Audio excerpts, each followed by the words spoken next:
Hey everyone, welcome to 1732 Streaming. I'm JK. I have my brother here, CP. You can't see him right now. He's behind the camera, but he is here from California. He's in the chat room right now, so you can say hi to him and drop some questions and stuff like that. So let's go ahead and get started here. If you guys don't mind, do me a favor, subscribe. I'd really appreciate it. Helps content creators like myself. Hit that notification bell on Rumble so you know when we go live. And hit that thumbs up button, man. I need that thumbs up button right now. That would help out quite a bit. And as always, comment. Do me a favor and drop some comments. Like I said, I got CP here with me today, so he might chime in. You might hear him talk or something like that. And yeah, I was just making sure I wasn't on mute because I've done that a couple times. So, all right, let's go ahead and look. I hit the subscribe button again for you guys. All right, let's get started here. So let's go ahead and start with the title of the episode: Peace in the Middle East? ? So as we know, the 13th, which was Monday, Hamas had released I believe it was 20 of the hostages that were still alive. And they released them back to the Israelis. And so that's kind of a big deal, right? Because, Trump he was brokering the peace between Israel and Hamas. Now, the question I have for you guys, obviously a great day for the families. They're supposed to get even the hostages that did not make it, the dead hostages are supposed to come back too. Maybe they will, maybe they won't. I don't know. Drop some comments on that. Let me know what you think about that. But my question, the reason I put a question mark there is it going to maintain a peace in the Middle East? 3,000 years, the Middle East has been a mess. Still is a mess. But is this going to lead to a long-term peace in the Middle East? What do you guys think about that? Drop a comment, in the chats. And if you happen to be watching live, CP will respond to you. I don't know. I'm optimistic. I don't know if it's going to maintain. I'm glad the hostages came back. I'm glad people are talking right now. But historically, Hamas is not known for peace. So, I don't know. I really don't know how that's going to work out. President Trump received a very warm welcome from the Israelis when he went to the conference. There were a couple of agitators that got removed from the conference, which I thought was funny. Now that I think about it, I wish I had a video clip for you guys, but it was absolutely hilarious. But as you can see in the entire conference when he's meeting with everybody loves him. This is the president of peace. This is the president that is avoiding war at all costs. And I said in the last podcast, I haven't seen that in even my lifetime.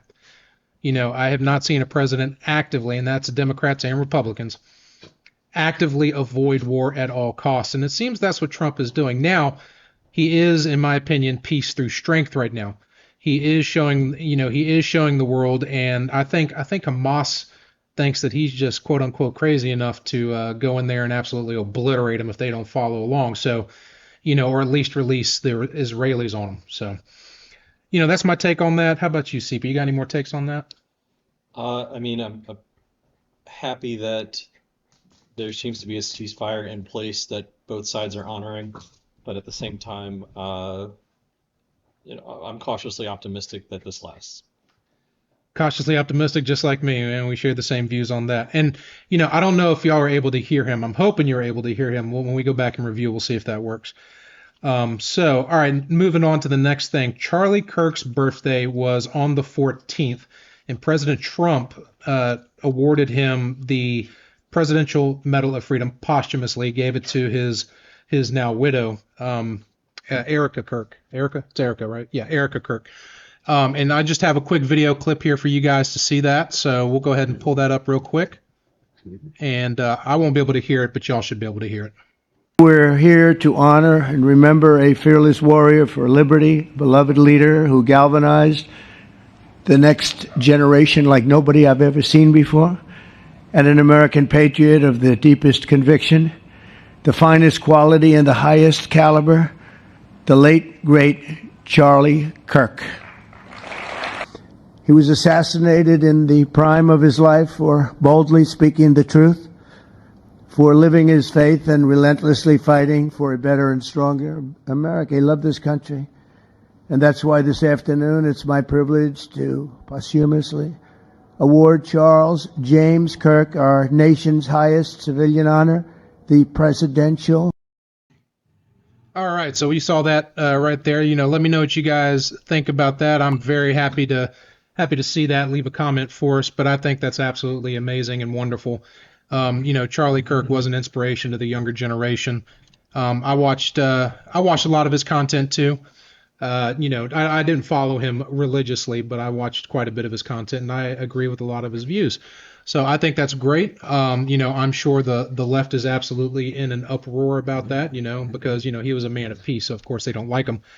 Um, I think that was great, and also President Trump also signed in a National Day of Remembrance for Charlie Kirk that day as well. I can't remember if it was before or after he gave the medal to Erica, but that's pretty cool. I think that's definitely warranted, and I think that's awesome. So, all right, so let's do a quick touch on the government shutdown. All right, so I don't have a whole lot on this, and I'll ask CP here in a second, see if I'm missing something.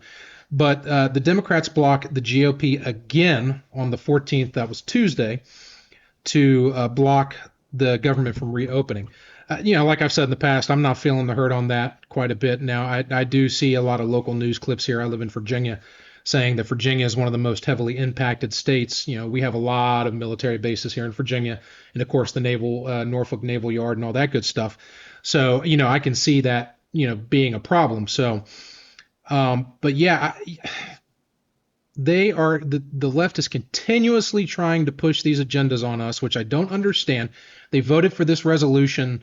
The current CR that's in place right now, they voted for, I can't even remember. It was, years and years and years. I think it was 70 times over the last however many years, but maybe I'm wrong. The point is, it was well over a dozen. So they've been voting for this resolution, but now all of a sudden they don't want to vote for it.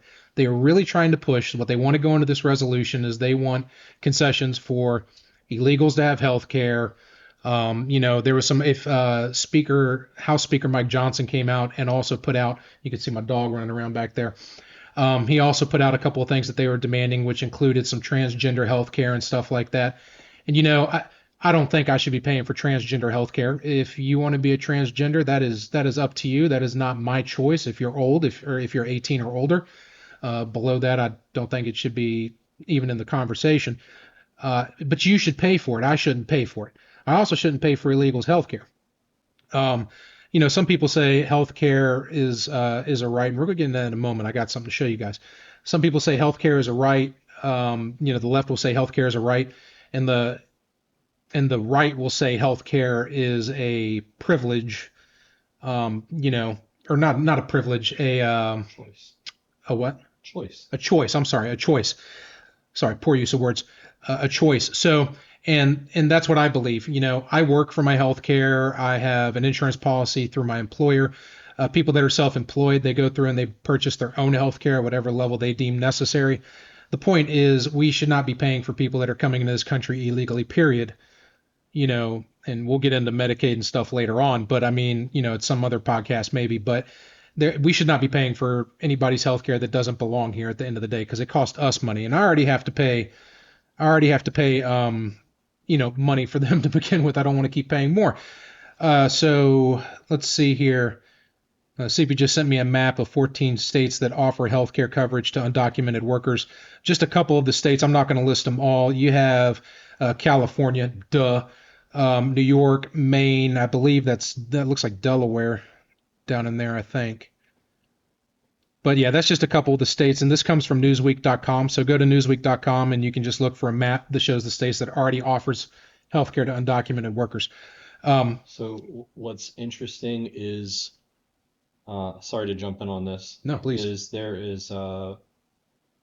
While the argument that illegal immigrants can't receive federal benefits directly, that's because they're not receiving them from the federal government directly.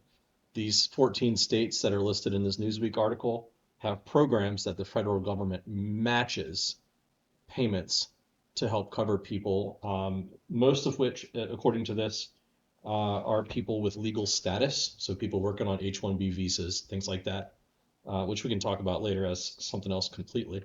But the big beautiful bill would reduce that with this budget resolution from 80% to 90%, so 80 to 90%, or 90 to 80%. That's what I'm trying to say. So a 10% decrease in federal funding for healthcare for the illegal immigrants potentially in those 14 states is what we're holding up the whole federal government for. So we're holding up the federal government. So again, this is Newsweek.com. Again, don't take my word for it. If you trust me, I really do appreciate it, but I encourage you to go look up everything yourself and come to your own conclusions. But Newsweek.com. So essentially what we're hearing here is 10%. So the big beautiful bill, if passed into law, reduces matched benefits from the government to the state by 10% for illegals, right? Is that what I'm hearing? Yes, and the states would have to cover those difference, the 10% difference, to maintain the same level of care. So we're talking about we're keeping the government shut. We're not paying our soldiers, which Trump is trying to take care of right now himself. We're not paying soldiers. We're not taking care of true essential services because of 10% that the administration is trying to cut to illegal aliens. So this is what this is all about. That's crazy. We shouldn't be paying anything to these guys to begin with. If you want to come to this country legally, that's great. Come in the front door, receive all the benefits that come with being an American citizen. You come here illegally, I shouldn't be paying for anything. Now, I am a healthcare worker. I've been working in EMS for 22 years at this point. I can tell you that people not paying their hospital bills is a burden on the hospitals. Great. Now we can get into corporate, greed and stuff later on and how other things might work and issues within the hospital systems. But I can tell you that this is a significant burden on them. Somebody comes in, doesn't pay their ER bill, and there's a portion of those that are going to be illegals that shouldn't have been here to begin with. So, they're coming in, they're receiving, healthcare services, and a lot of them aren't coming in for emergencies. They're coming in for essentially a doctor's appointment into an ER to see an ER physician, which we all know is greatly more expensive than just going to see a primary care, urgent care, or something like that. So, yeah, I mean, huge burden on the American people having to pay for these folks. So, my take is we shouldn't be paying a dime on it. But the fact that it's only a reduction of 10%, I mean, the left is holding the government up for that. That's insane. I mean, that's crazy. So that is the update on that. The government shutdown. I really don't have much else on that right now. I haven't been following that as much as I have other things. So, unfortunately, I still do work full time as a first responder. So I'm sure I missed some things. And if I did miss some things, drop a comment, let us know, put it in the chat. I'd like to go back, and if I missed something or if I said something wrong, let me know. I'll go back and research it and I'll correct myself next time we're on the podcast. And also, like I said, CP watches these chats and comments too, so he'll kind of chime in too as well. So let's move on to the next thing here. All right, so this is interesting. So this is something that I got a document today that I think y'all will find interesting. I'll put it up on screen here as well, and I'm going to hold it in my hand here, so because I'm not 100% into it. So this is, let me pull it up on screen so you guys can see it here. I think we're here to honor and remember a fearless. Here we go. All right. So this is side one of a document. Now, for privacy purposes, I've left the top half of the document off because it is someone's name. So, but at the top, what you can't see, it says official 2025 Democrat at HQ priority survey. I'm sure you can find this online. I'm sure it's not hard because it's an official document from the Democrat headquarters. The return address is the congressional district in DC. So I'm sure it's something you can find easily. And so what this is just a survey here. So I'm just going to give you a little bit here. So section 1 is political background. So if you can see it there, that's great. If not, I'll go ahead and read some of it to you. So section 1, political background. Did you vote in the 2024 election? Yes, no. Do you plan to vote in 2026? Yes, no. The typical questions. How do you typically vote? Goes over that. Which do you find most important? Ensure has high quality ensure everyone has high quality education, immigration and security at the border. So still protecting LGBTQ plus rights. There's a big one right there. I would like to know what rights they don't have that I do. If you happen to have a list of those for me, you can send it to me, or you could just drop a comment. That would be great. And let me know what right it is that an LGBTQ person, doesn't have that literally anybody else in the United States of legal status has. So You can already kind of see that this might be an interesting document. Section 2, Democratic Values. House Democrats believe Social Security and Medicare are essential for American people and should not be turned over to self-serving Wall Street billionaires. Do you agree or disagree? What kind of crap is this, guys? I mean, this is ridiculous. And CP had some takes on that earlier, and I'll let him explain that a little bit. And actually, what I'll do is I'll just give him the microphone so I know you can hear him on this one because I think it's important. But I'm going to let him kind of explain this and why we think this is kind of ridiculous. Hey, everybody. Thanks for having me as a guest on your podcast today. Thanks, JK. So that first question, basically, the way it reads to me is Social Security and Medicare are essential for the American people and should not be turned over to self-serving Wall Street billionaires. So when I read that, I think back to a couple years ago, we were talking about if you look at all the money you actually pay into Social Security and what you get when you retire, those numbers do not correlate to, let's say, the rate of return in someone's 401k.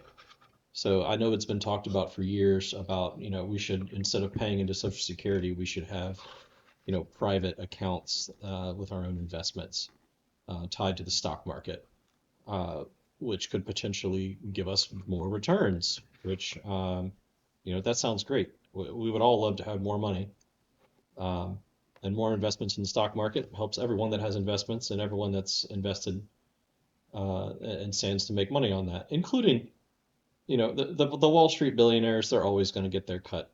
But, if you're getting a bigger piece of the pie, who really cares? This is a classic case of the left absolutely hating billionaires, despite having billionaires bankrolling all of these leftist protests around the country, which we can get into later. I'm sure we're going to talk about Antifa and all the other stuff that's been going on, because that hasn't really, I don't know. Is it still news if it happens all the time? I'm not really sure. I think it's still news. So the way I'm reading that is the Democratic Values section of this says, do you agree or disagree? So they're trying to get people to say they agree that it shouldn't be handed over to billionaires, which means they're going to all vote against anything that could possibly potentially earn them more money by investing it in a private fund or a public fund that's traded on the open market. Which equates to just giving more money to the government for whatever program they want to. Correct. Yep. Correct. So if the government has all the money, they can't use it as a negotiating or bargaining chip anymore. And of course, the bigger the government, the more control and power they have. Which we're not fans of. Yep. Anyways, I'm passing the mic back to John. He's going to continue with the next section down here. Good talk.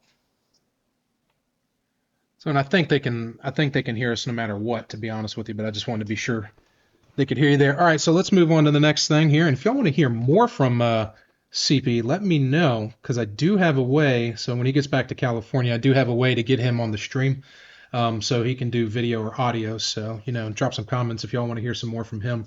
I tend to believe he might be a little bit smarter than me, to be honest with you. So let's go in here so we're still in the same section here. So this actually ties into what we were talking about earlier. House Democrats believe access to health care should be a right, not a luxury, and are committed to strengthening the Affordable Care Act. Do you agree or disagree? So they're trying to. So I mean, I don't like the term luxury, because as we said earlier, I don't think that it's a luxury. I think it's a choice. And I think that conservatives and people on the right in general, that's what they believe as well. Healthcare is a choice. You have a right to manage your healthcare the way that you see fit, which includes getting your own healthcare plans and all that good stuff, how you choose to spend your money. What they're trying to say here is that it's a right. So basically you should have government run healthcare. Guys, I've been transporting to the VA for 20 some odd years, If you go into a VA, for the most part, it's not that great. That's government-run healthcare. Now, I think President Trump is, candidly, since he's taken office, I have not been back in there. I know that might have been some changes and things are maybe getting a little bit better. But yeah, dude, going into a VA ER is horrible. The one I used to go into here in Virginia, I'm not going to tell you where yet, is, the damn keypad wouldn't work for EMS to get in there. So we'd have to crack the door open, reach our hand up, and trip the sensor. So, and he knows which one it is. He transported the same one. So the keypad probably wasn't broken, but the bureaucratic security process means it gets a new code every 30 days and no one knows the new code. Yeah. So exactly. So again, government run healthcare, guys. I mean, are there people in society that truly need the government to help them out because they have some sort of debility? Absolutely. I believe that, I believe as American citizens, we are the most charitable people on the planet. And, I think there is a certain segment of the population that does need our help and that should receive benefits, at no cost and for their life, if it's, debilitating for their whole life, or at least until they get rehabilitated or back on their feet. I do think there's room for that, and I think it's important. But in general, for the government to take care of our healthcare, guys, just go visit your local VA. Now, I'm sure there's a couple nice, good VAs out there. I'm sure there are. But for the most part, go to an inner city VA. And it's not, guys. It's not that great. That's government run healthcare. And if they treat our veterans and our military personnel like that, how are they going to treat you? You know what I'm saying? I mean, they're treating the veterans like this. How do you think they're going to treat you guys? And then, you got people coming from Canada and stuff like that here to have procedures done, because if Canada doesn't think you need that procedure, you don't get that procedure, or you go on an extremely long waiting list. I mean, so if you ever tune into Louder with Crowder, he talks about that. He lived in Canada for some time. He has dual citizenship. He talks about that, how healthcare, I mean, it could take you 6 months or more to get an MRI. I mean, what if this MRI is meant to discover something that needs to be treated right away? That sucks. We don't want that here. So let's move on to the next thing. House Democrats believe climate change is real, and that we need policies to combat climate crisis. Do you agree? All right, guys. Climate change is a hoax. I don't know how else to tell you that. I just think it's a hoax. I wish I would have read this earlier and pulled up some studies. There are studies out there, tons of studies that show that the amount of carbon emissions that we put out as a people is it's less than 1% of carbon emissions on the planet. I mean, as a population, as the entire population. Oh, and surprise, it's coming out of China and India, places like that, where most of the carbon emissions are coming from. They're still making coal factories. They're still doing all this. And we're over here trying to do this green crap and destroy our power grid. So, again, there's the Democrat agenda right there. House Democrats believe Medicare should be able to negotiate lower prices with prescription drug companies so Americans no longer pay 4 or 5 times what people in other countries pay for the same medications. Do you agree? All right, this is an interesting one. I don't necessarily disagree that Medicare should be able to negotiate drug prices, but you're also under the assumption that Medicare is operating properly. I would say that right now Medicare is not necessarily operating properly. I think there's a lot of issues within Medicare. I really don't have a lot to comment on that. I probably myself would agree with that statement as it is written, but I think if you dig deep into it, there's so many issues with Medicare. I just really can't give you a solid opinion on that. You got anything on that? So it's interesting, from what I understand about the British healthcare system, which is a centralized Centralized healthcare. is they let these companies negotiate and put bids in. And let's say I'm a company that makes replacement hips, because Mima falls all the time and breaks her hip. Yeah. If I win the bid for that, if you're on government insurance and you need hip replacement, you're getting one of my prosthetic hips. That's it. There's no choice. It's cheaper, but you have no choice. So I don't know if they're pushing for that kind of model or if they're pushing for an open market. I would be shocked if they were pushing for an open market for anything. Because an open market would be a good, not necessarily a bad thing, right? Because you Yeah, have choices at that point. you'd have choices, and these companies could compete. And you're talking about pricing, um, where you're not going to be limited to choices. No more, $50 aspirins like we have now with the Mhm. current system. If you've ever seen an itemized bill from a hospital, you know what I'm talking about. Oh, I can tell you, when a couple years ago, I had my gallbladder removed. The bag of saline, I had the itemized bill. I actually called the hospital and had them drop it. A bag of saline was $1,000. Now, I'm not gonna tell you where I work right now. A lot of y'all probably know. I ordered supplies quite a bit through that agency, and I'm also responsible for approving orders. A bag of saline from McKesson, which is a natural distributor, and this is what the hospitals mostly use is McKesson. It's like $1.50. No joke. It's $1.50 for a big bag of saline, but they charged me $1,000. So that's the healthcare system. And maybe once we'll dig a little bit deeper into the healthcare system, maybe on another episode, because there's a lot of issues there. A lot of issues there. Let's see here. House Democrats believe it's an urgent priority to protect reproductive freedom and restore the promise of Roe v. Wade. Do you agree or disagree? I obviously disagree. Roe v. Wade took the state's decision out of it essentially.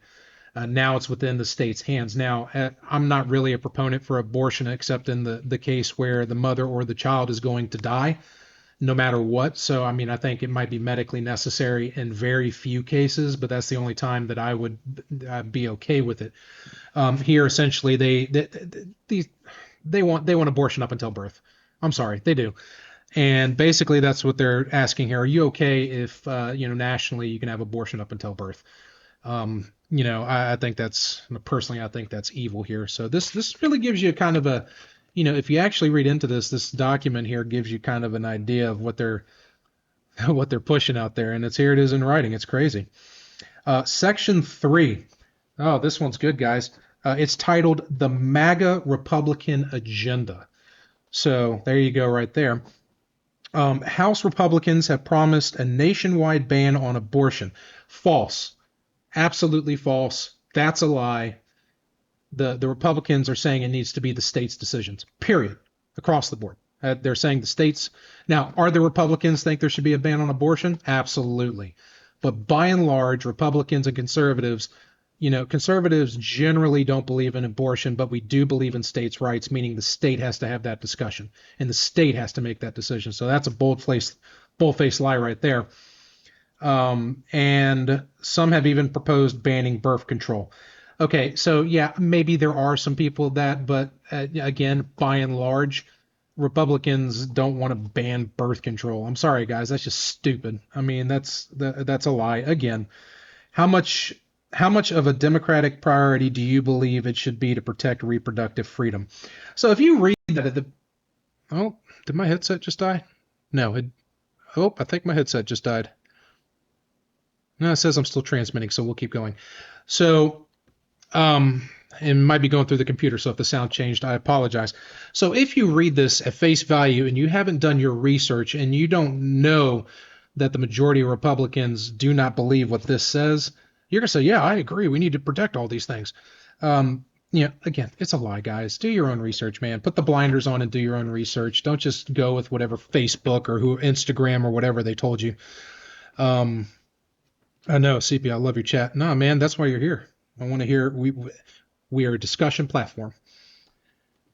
Since its passage, Republicans have made 70 attempts to repeal the Affordable Care Act and take health care away from 20 million Americans. How much of a Democratic priority do you think this is? Okay. I love how you just said the Affordable Hair Act. You got my attention there. For those of you that don't know, my brother does not have any hair on top of his head.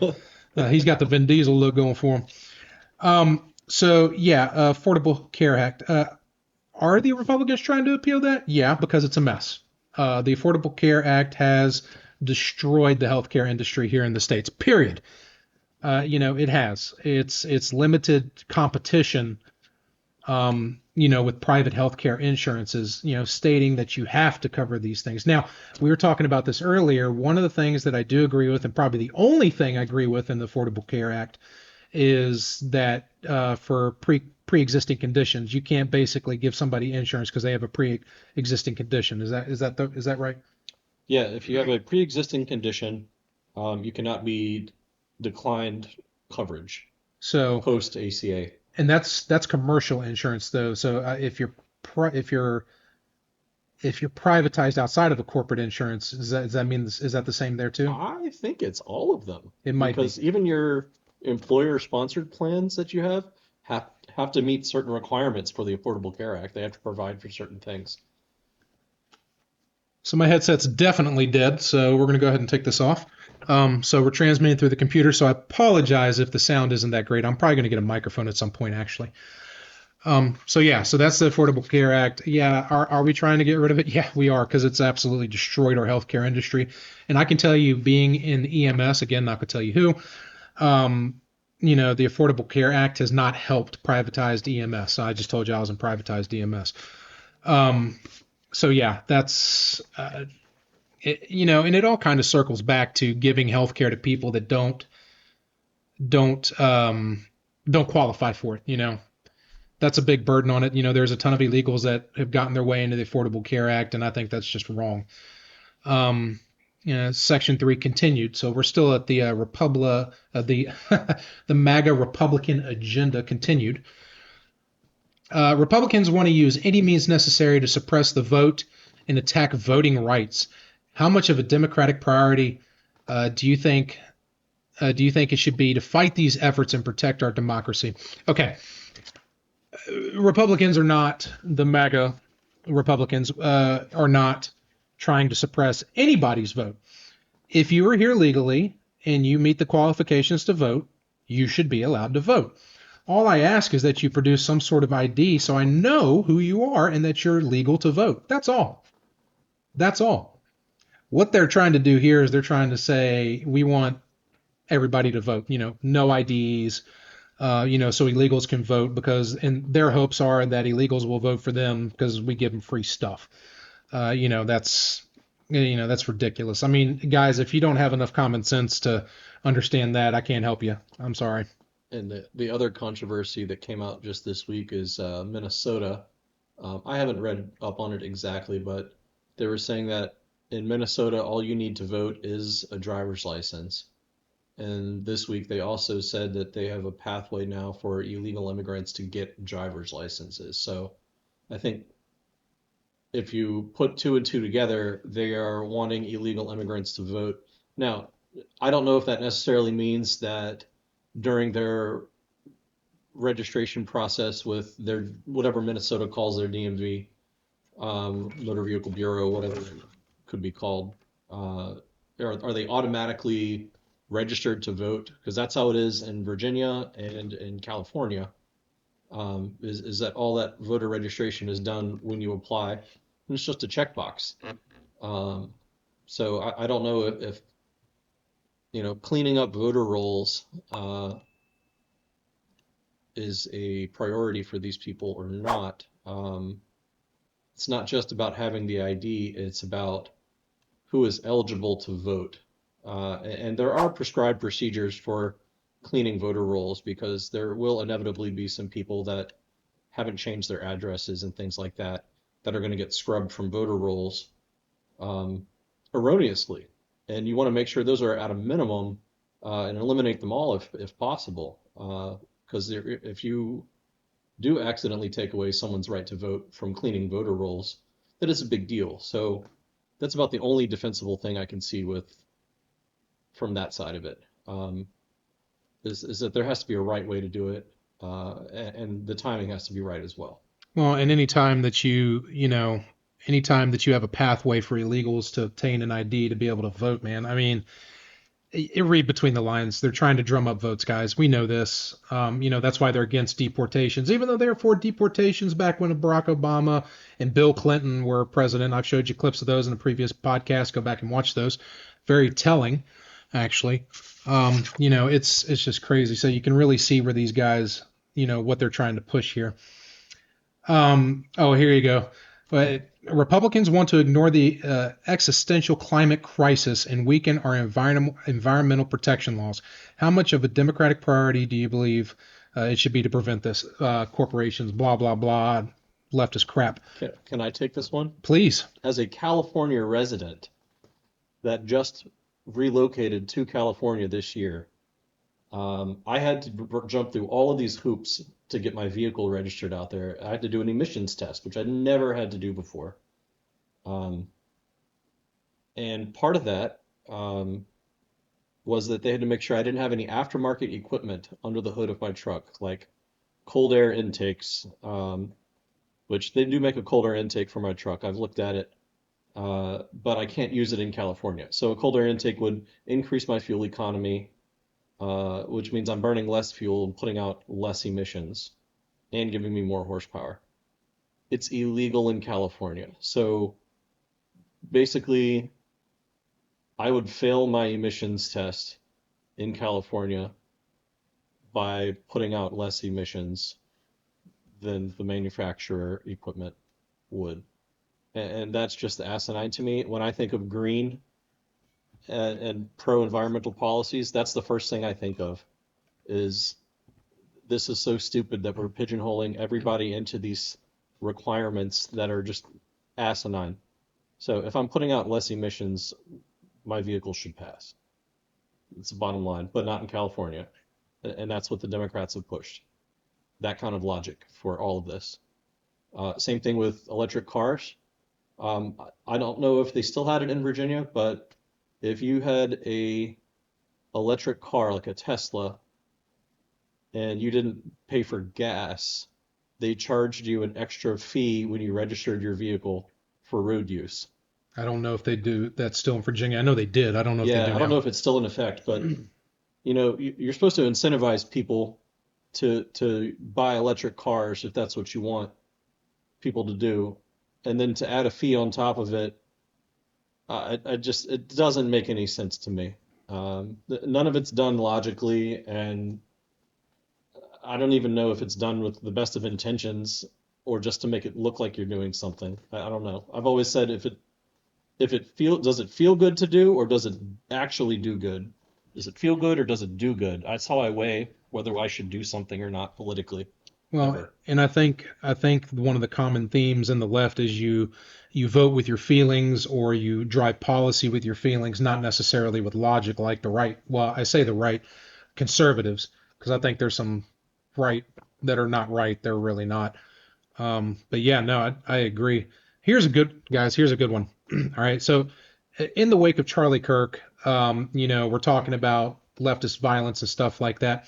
Tell me if this doesn't kind of have a hint of that. Donald Trump has assembled one of the most extreme governments in American history. Which of the following top administration picks worries you the most? There's a hidden message there, guys.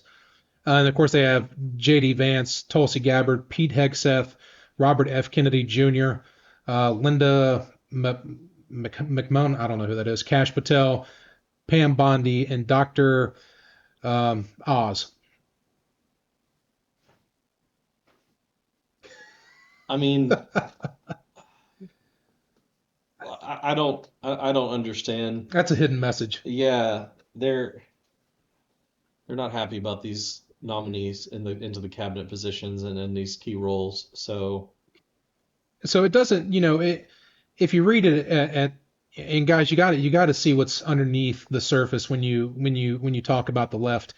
If you read this quickly and you don't pay attention, yeah, it seems like a very benign question, but we're talking about leftist hate here.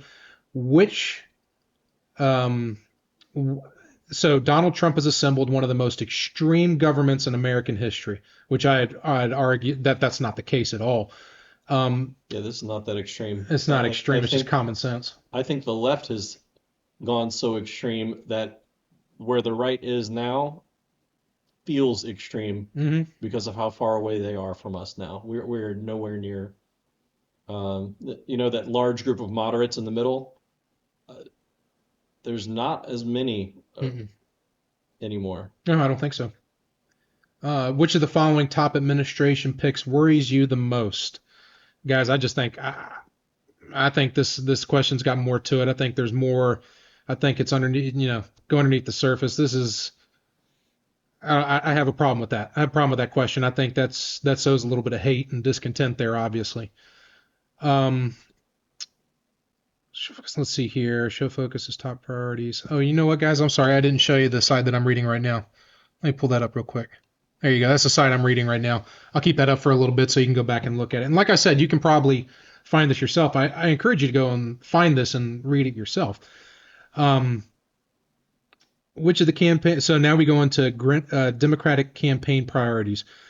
Which of the campaign issues below do you believe Democrats should focus on as top priorities?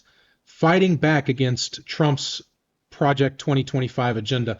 Guys, that was the Project 2025 agenda that was a think tank. Trump had nothing to do with it. So again, here we are lying, bold-faced lie. They are lying. And when you confront them about it, they get angry, yell, scream, whatever.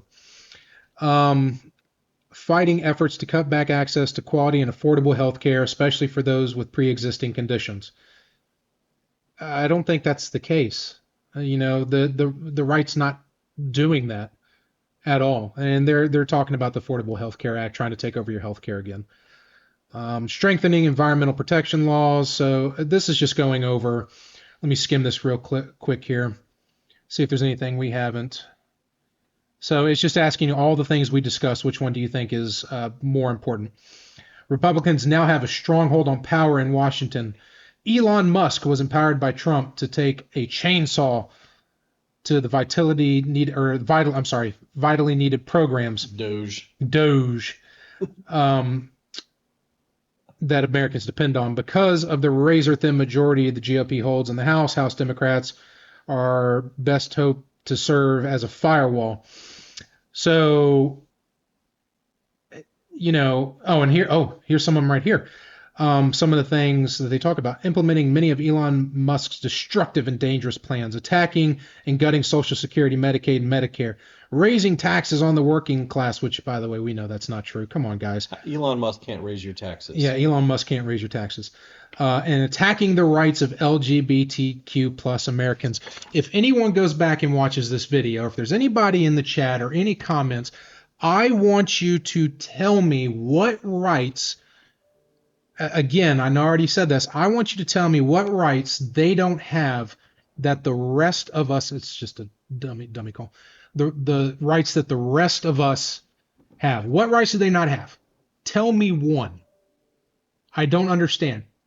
They can get married, which means they can have their spouse's insurance. They can get their spouse's benefits if they pass away. Everything. They have every right that we have. So, this is a stupid question. What rights are we attacking?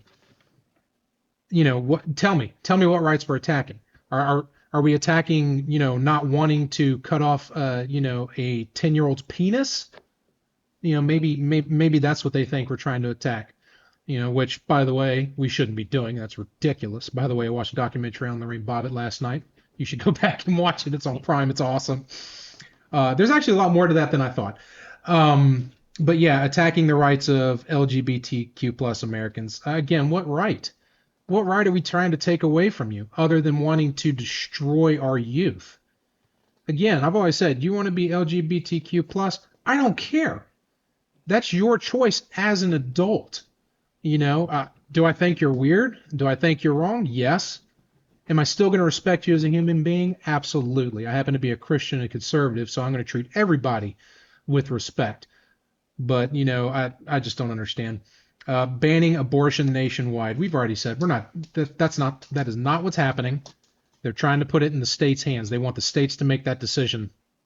I have issues with abortion, but, again, I believe in states' rights. The states should make that decision. Restricting the right to vote. Yeah, they're not doing that. Sorry, they're not doing that. They're not restricting the right to vote. They just want you to produce an ID that you have to have to buy cigarettes in every state, to buy a gun in every state. One of the most sacred rights we have, which is voting, we want to protect that and make sure it's done properly. And all we're asking is that you produce something In the state of Virginia, I was a poll watcher. Did you know in the state of Virginia you don't have to have an ID? You do not have to have a picture ID to vote in the state of Virginia. All you have to have is a bill with your name at your current address. You don't have to have a photo ID.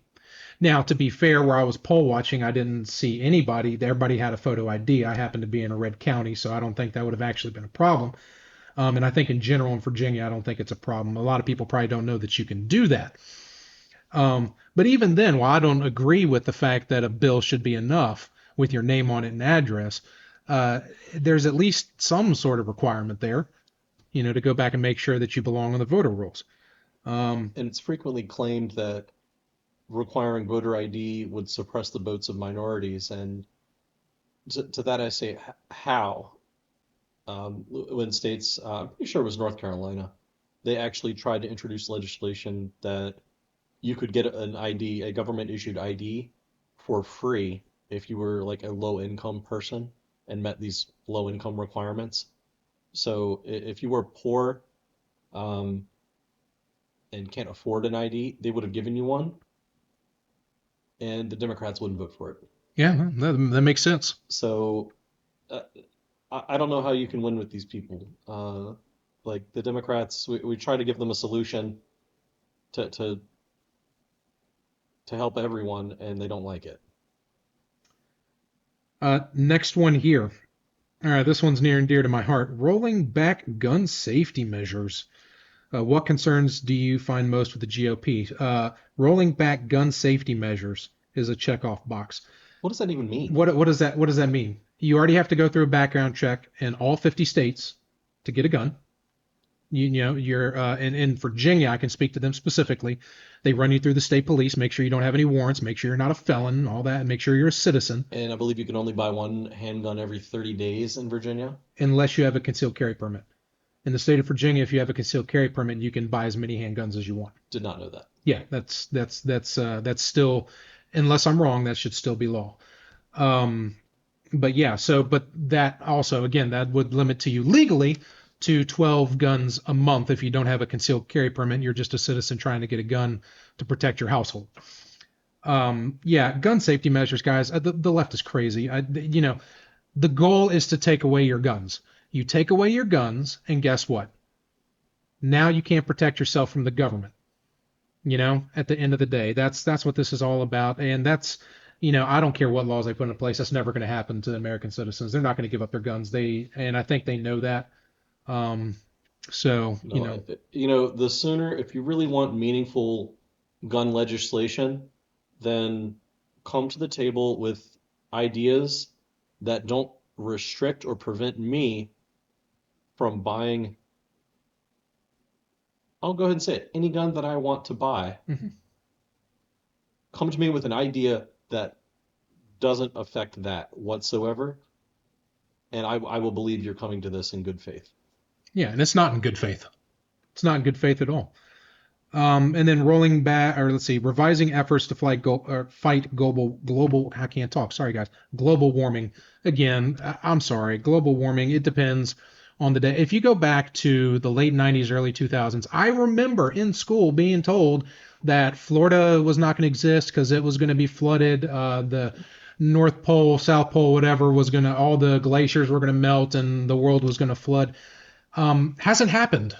Here we are in 2025. It hasn't happened. So Florida's still there. The ice caps are still there. Glaciers are still there.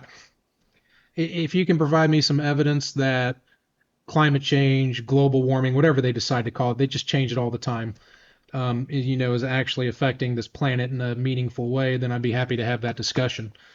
And so let's go on to the next one. This one says, General, and we're almost done with this, guys. I hope you're really enjoying this podcast, actually, having CP here and then going over this document. I think it's important. General issues. Do you think our nation is moving in the right direction under Trump? We know what all the leftists are going to say. They're going to say no, whatever. How concerned are you about Democrats having the resources needed to launch voter registration drives, recruit volunteers, and support other voter outreach programs? Pretty generalized question. I'm not worried about that one. House Democrats are laying the groundwork to oppose the extreme portions of Trump's agenda and take back the House in the midterms. What do you think House Democrats should prioritize in the months ahead? Listening to voters, engaging early candidates. Okay, so fight back against Republicans' extreme agenda. Um, again, pretty general questions that you would expect from them. So, guys, this is why. So, and actually, I'm going a little off script here, talking about taking back the House in the midterms, and that's really important, right? We should already be thinking about the midterms. We should have been thinking about it as soon as Trump got elected. We should be doing everything we can. Somebody in the chat asking if I play D&D. Wrong stream, dude. Get me in I do game chats. You can talk to me then. But this is the political podcast. But thanks for your chat. I really do appreciate it. And that's a comment or a chat? It's a chat. You can't see it. It's from. And I think my son's home. It's from the known. There's my son's home. You can hear my dog barking. The known dark Senate. What's up? I'm curious. Do you play D&D? I assume that's Dungeons and Dragons. No. Well, I'll answer your question anyways. No, I don't.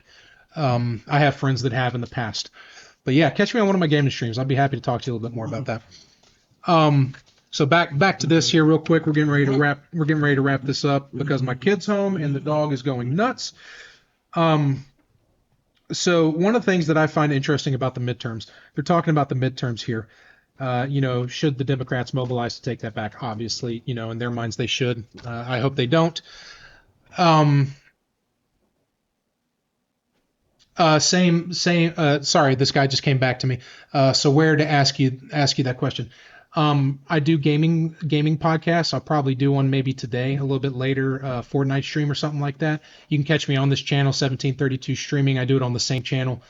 If you follow me or something like that, you'll be able to see it. And you're on Twitch, so it's JK1732A. You can follow me there. So yeah, the midterms. The reason that I think Virginia's governor election is so important and why I think this pertains to the midterms is if we can keep Virginia red, and I think that there is a good chance, I know it's close, I think there's a good chance, especially with these Jay Jones texts coming out, I really think that's swinging things the wrong way for them. That could have an impact on the midterms. If you can keep Virginia red, that kind of shows Virginia is a deep purple state. I mean, they are purple. They could go one way or another, even though we've been kind of blue for a long time because of Northern Virginia, Virginia Beach, Charlottesville, and Richmond. If you can keep them red, I think that's going to kind of show a tone maybe through the rest of the, what do you think? Maybe through the rest of the nation. If Virginia's going red, I mean, that's kind of a big deal. I think, and I know Louder with Crowder's been talking about this a lot too recently, is people are fed up with the wokeness. Yep. Crowder's done a whole episode recently of, I think it's black and white on the gray issues. That's, by the way, guys, I don't know Louder with Crowder. I know not, my podcast is like, I'm lucky if I have 100 people watching this. But I can tell you that you should go back and watch that. That's, black and white on the gray issues is a good one. Continue. So in that episode, it's a 2-part episode. You should watch the whole thing. It's a great dialogue. But he talks about black fatigue. So Steven Crowder is the white guy. He goes into a black barber shop and has these discussions about race relations with the clientele and the guys at the barber shop. So it's a great talk.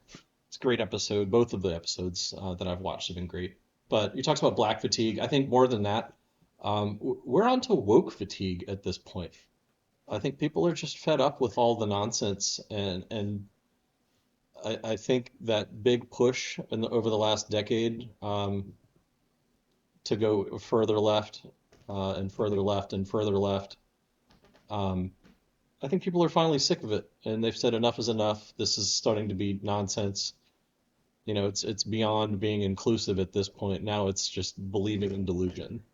Yeah. I think it's woke fatigue. And that's what we're seeing, and hopefully what we're going to see in the midterm elections here.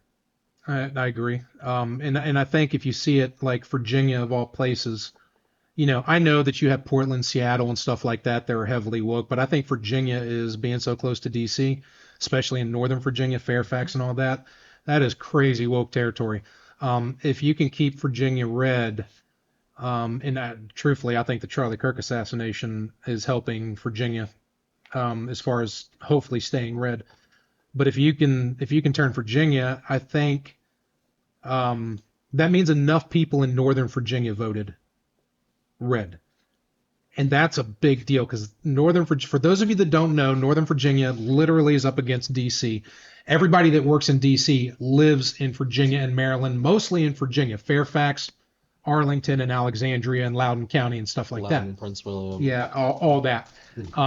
If you have enough people in Virginia that are voting red, these are people that have probably voted blue most, if not all, their life, and they work in government and all that good stuff. That means that something is changing. So that's my thoughts on it. Let's see here. Where are we at now? We're right at an hour here. That's actually the longest Freedom Circuit I've ever done. So CP 1985, CP, my brother, glad to have you. Thanks for having me. And guys, let me know what you think about here. Let me go back to my regular screen here. Throw some comments in there. Would you like to hear more people, especially my brother here, CP, join in the conversation? He's going back to California here soon, but like I said, I have the technology to where I can get him in remotely, and he can join the conversations either via video or audio. We do have internet in California. They do have internet in California.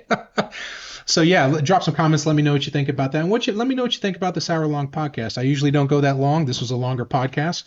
I enjoyed it quite a bit. And then also, if you guys don't mind, subscribe. I'm really pushing Rumble, but if you happen to be watching on YouTube and Twitch, follow there too. And hit that thumbs up button, man. I need subscribers, and I need a thumbs up button. It really shows engagement from the audience and lets me know that we're moving in the right direction. We're trying to grow this. You can follow me on Rumble at 1732 Streaming. You can follow me on Twitch, JK1732A. And you can follow me on YouTube at 1732 Streaming. So, and I'll upload this video today after I go back and review it and make sure it's not, we didn't miss anything. And CP, do you want to drop where they can reach you on Rumble? So I don't actually have any streaming on Rumble to be reached at. So I'm just going to say drop comments on Freedom Circuit channel and keep watching on 1732 Streaming because I do get on and play some of these Fortnite streams with John here. So definitely does. And as you can see, he's active in the chat with us and stuff like that. So, all right, guys. Well, I really appreciate you all tuning in. I hope to see you next time. I'll try to drop another Freedom Circuit maybe Monday or Tuesday. We'll take a look there. I'd like to get to the point where I can schedule and when I'm coming up. But otherwise, I will catch you guys later. Y'all have a wonderful day. Keep your head on a swivel and stay safe.